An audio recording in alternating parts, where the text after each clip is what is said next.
Hey guys, this is Miss Holly. I am going to go over some PowerPoints that I have for you. A little difference in the perception project process than what your textbook does. I wanted to show you some additional information, and I'll talk to you a little bit about that as we go along. So I'm going to do a share screen as always. And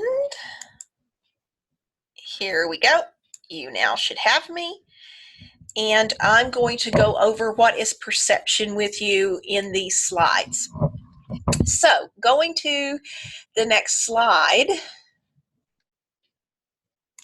Well, any second. Here we go. Okay, what is perception? Now, your textbook has the definition, the process of making meaning from what we experience in the world around us. A more general definition I also found was the process of gathering sensory information and assigning meaning to it.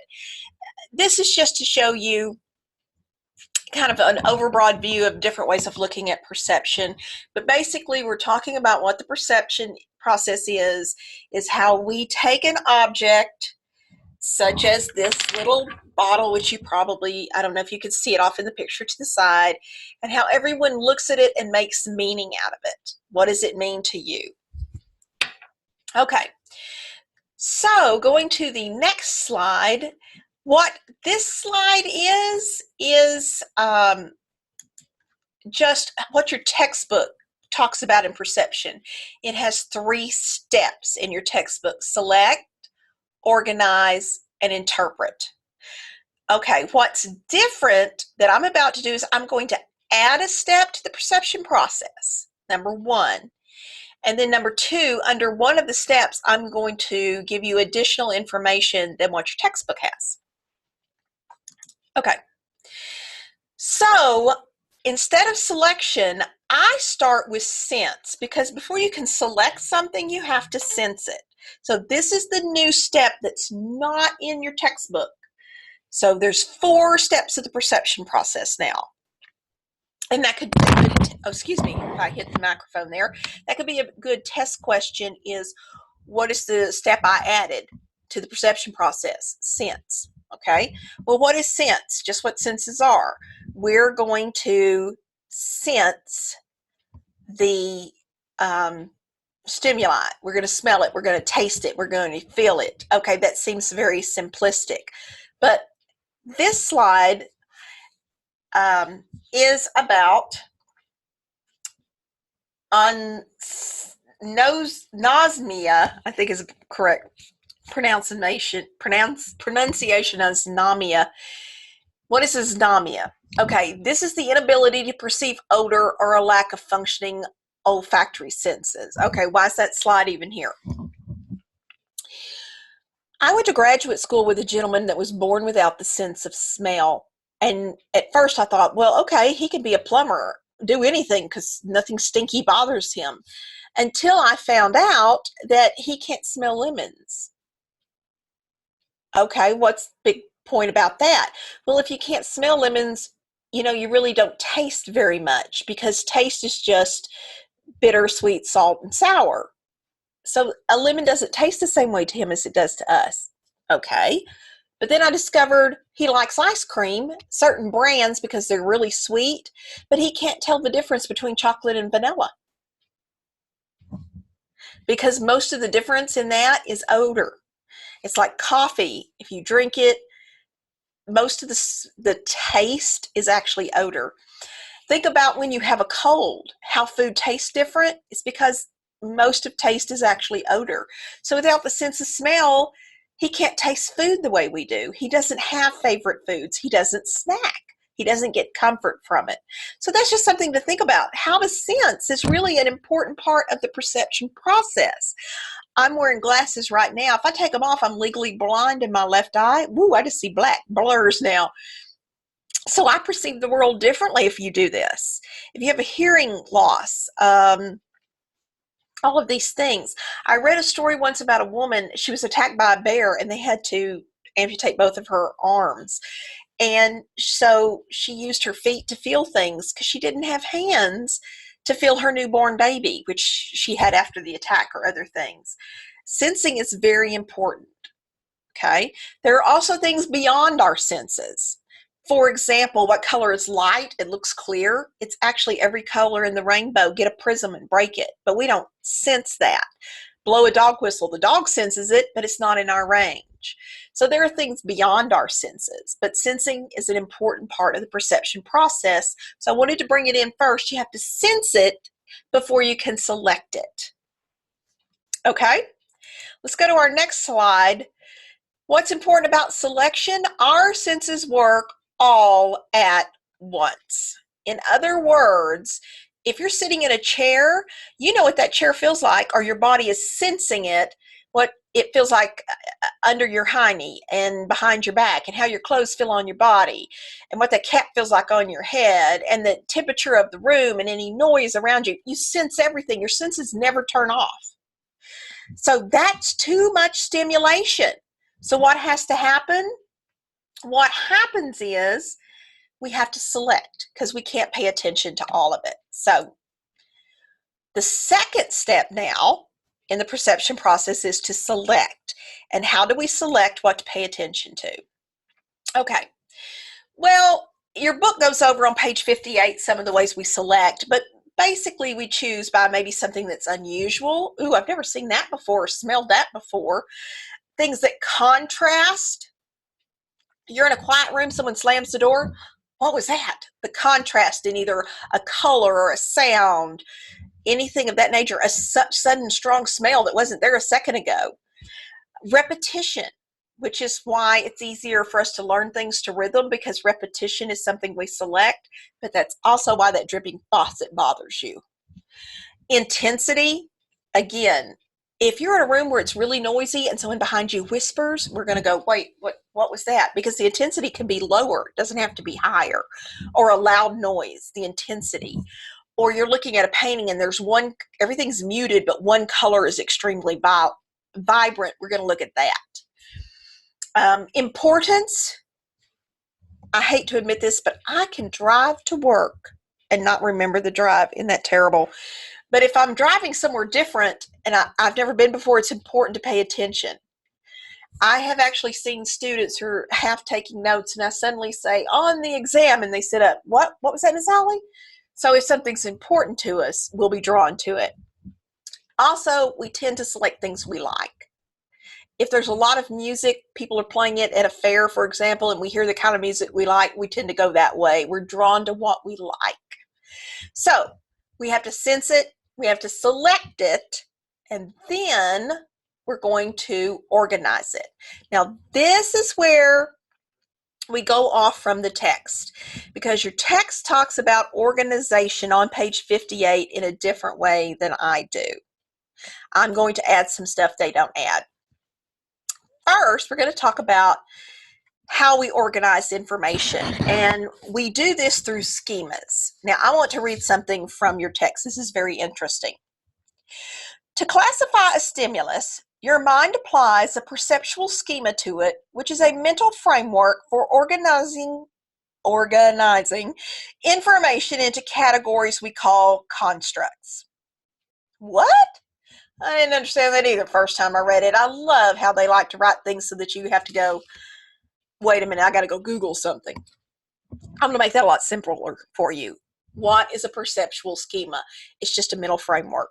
It's a mental framework for organizing information into categories, and we call those categories the constructs. So a schema is just a memory structure that stores our information. That's all it is. And on this slide, you see I have a scaffolding. What this means is, let's say the topic right here was steak. We, in this little bubble, we have a bubble, our big schema, all of it together is the schema or the construct. In that bubble, we put steak, T-bone steak, round steak, all the different steaks we've experienced. We can now go into that schema without having to look it up next time we see a T-bone steak, because it's in our schema. We know what to do, what to think. And over here, we put steak sauces. Oh, man, I really like A1. You don't have to stop and retaste A1 and all the other steak sauces, you know, because now it's in your schema. It's your information, and you put it all together. Down here is how to grill it, how to bake it, how to fry it, however you cook steak. So all the information information about steak is in the schema. And when we need to interpret something, we just grab the schema. We don't have to relearn. That's what a schema is. That's what makes the construct. We use those constructs. We have thousands of them in our mind, so we don't have to relearn. This is why there is a schema, a construct altogether in a bubble for odor.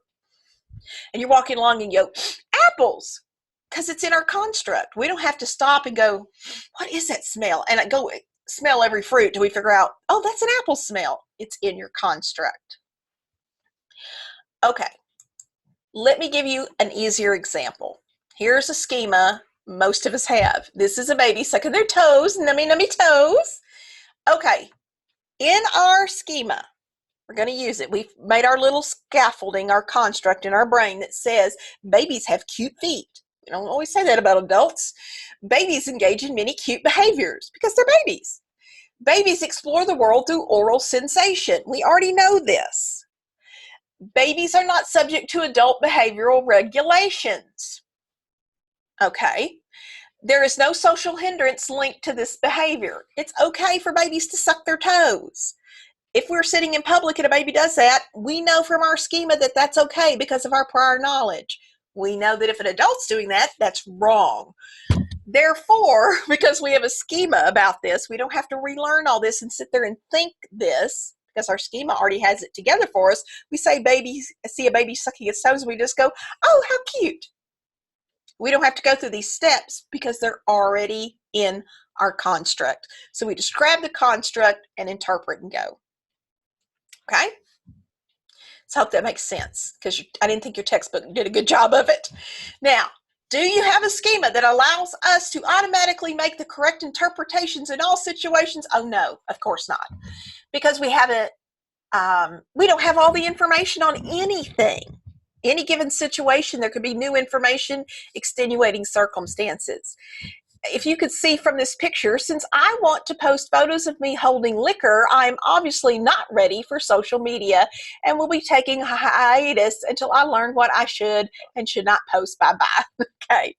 Sometimes we just don't have all the information, or sometimes we're just are cognitively not mature enough to use the information correctly. So we don't have a schema that for everything. And sometimes our schemas are incomplete. So that's sometimes why we interpret something incorrectly or don't act correctly. Okay. Now, this is also different. I want you to look on page 58 of your text, where it talks about organizing into role constructs, interaction constructs, and psychological constructs. These are physical constructs. You need to know that information too. That will be on your midterm. Oh, sorry, I knocked my camera off. If you're right in the middle of this, I don't restart my videos. This is how I act in class. So you can just see me like it's in class. This is live, people. But you need to know the information on page 58 that's in your textbook as well. But I wanted to show you other ways we organize information. Figure and ground, closure, similarity, and proximity. So we're going to start with closure, where you fill in missing information. And see this word fill in? That's your key term. Anytime you fill in missing information, you're using closure. For example, look at this picture. You can see the triangle. There's actually not a triangle there at all, but you can interpret it because you can use closure and fill in missing lines and make a triangle. You can probably perceive 3 circles. There's not actually any circles there because they're not closed. So they're actually not circles, they're little Pac-Man symbols. But you can fill that in, your mind can do that and know that's a circle. That's what closure is. You can read neon signs because you can use closure. See, that is not closed right there on that B, but you can close it in your mind and interpret that as a B. That's actually not closed on that A, but your brain can interpret it as an A because it fills in the missing information. That's what closure is. Now, here's how we use it a lot in everyday life. We see 2 people sitting like this, and we make an assumption. Oh, they look like they're upset with each other. They look like they're angry. We don't know. We're making an assumption. Assumptions, inferences, are closure. Anytime we assume a friend's angry, or we assume that's why someone did that, or we assume that's why someone's acting that way, or we assume this is what the professor's going to do if I ask them about this. I have students tell me, oh, I didn't come ask you about that grade, even though I was pretty sure I had that question right, because I just kind of thought you wouldn't care, or you wouldn't change the grade because other professors haven't. Their schema told them professors wouldn't change it. I would have. If the question's right and I counted it wrong, I'm going to fix it. But they didn't come ask. They assumed, they filled in, they used closure based on a schema they had of other professors, and unfortunately didn't come to me. When they mention it later, then we can usually fix it. That's what an assumption is. Okay? So that's one way we organize information that we are perceiving, that we've selected and we sensed it, selected it, now we're organizing it. Another way is similarity. This is probably the most common way we organize information because it tastes like chicken. There it is right there. Tastes like chicken. What is this? Is eel. Ooh, tastes like chicken. Oh, this is alligator. Tastes like chicken. Okay, it never tastes like chicken, by the way. And how come everything tastes like chicken? Why doesn't anything ever taste like steak, which tastes like chicken?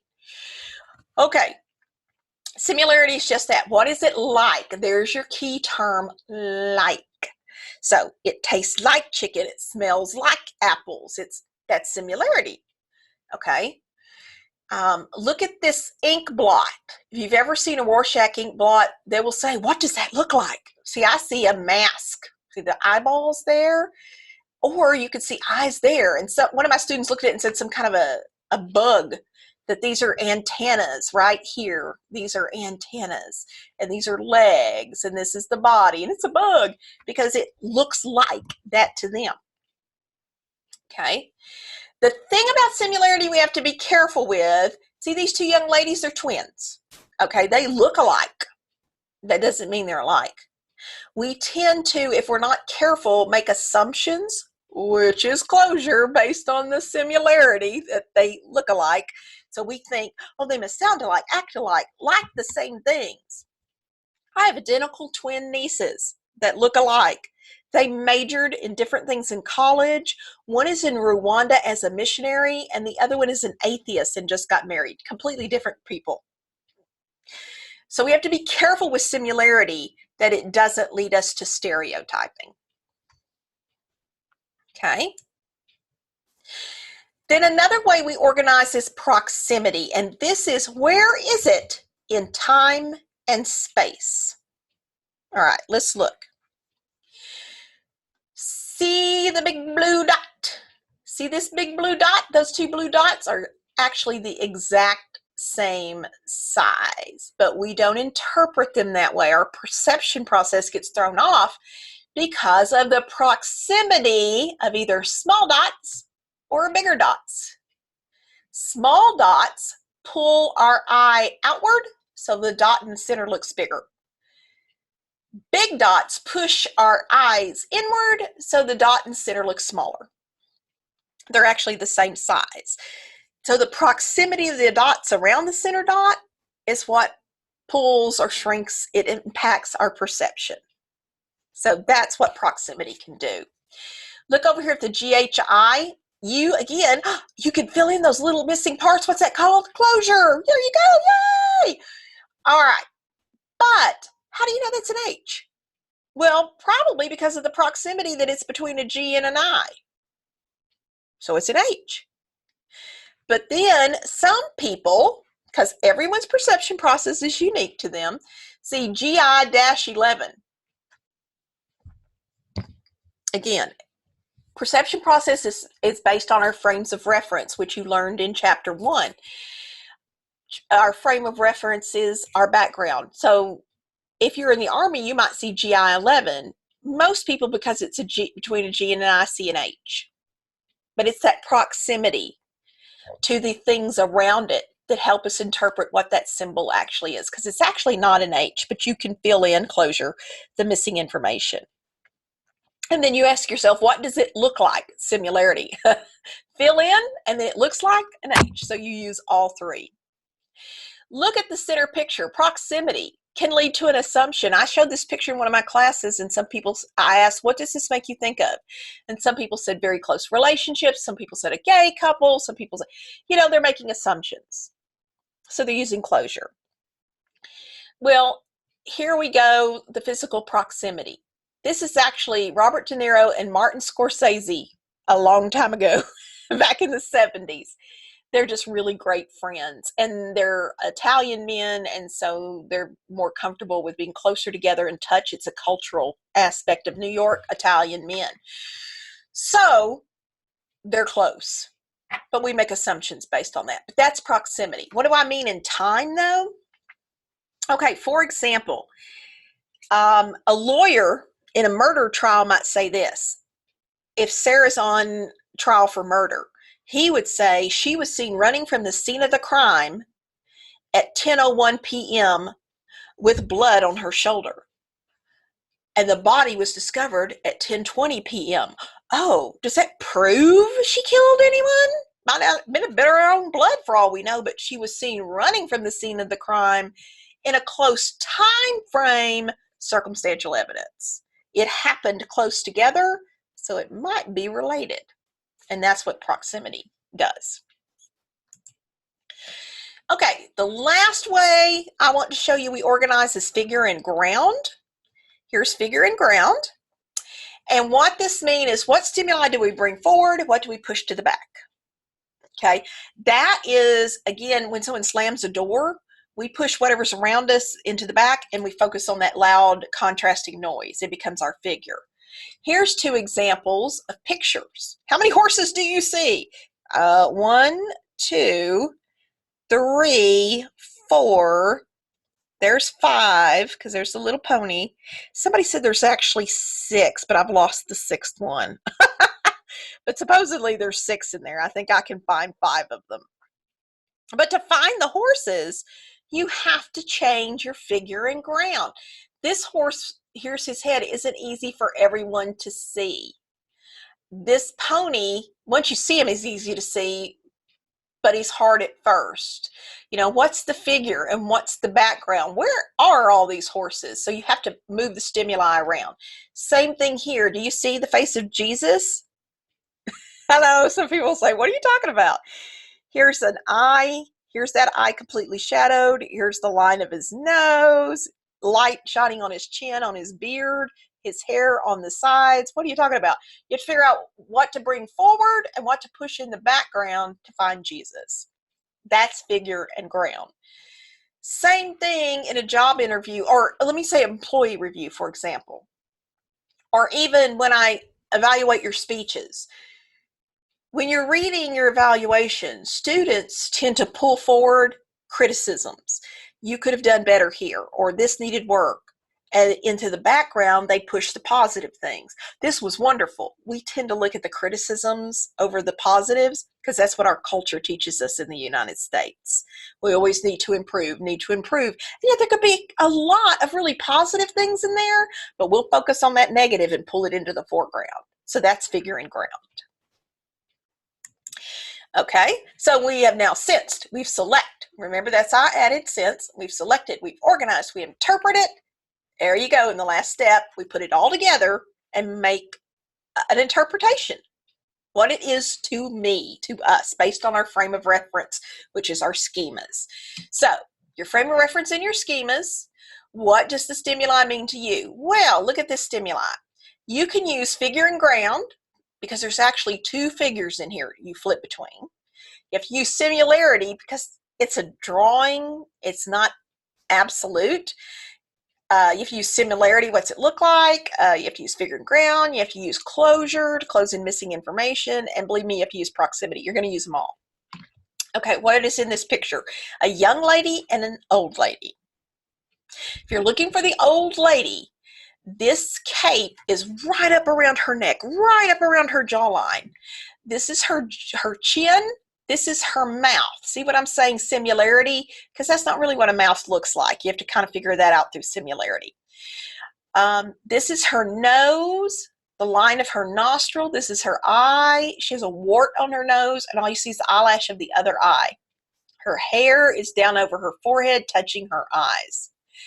If you're looking for the young lady, she's looking over her shoulder away from you. This is the underside of her jaw, your jaw in the back. This is the underside of her chin. This is her ear. You can barely see her nose peeking out over her cheek, and this is her eye. This is a choker around her neck. This is her neck. The coat is down in a V. You have to use figure and ground to go between the two figures. You have to use similarity because, of course, that's not a mouth, and that's not an eye, or is it an ear? Oh, you have to use similarity when you figure out, okay, that's the chin, so what's that look like? Oh, that must be your ear, which is also proximity because in space, if that's the cheek, then that has to be the ear. So you use all of them to interpret the stimuli and decide what it is. So that's just a little information on how we use perception, how the perception process works. It's a little different than your text. So I'm going to stop share now, and I'm going to end this video, and I hope this made sense to you. Thanks.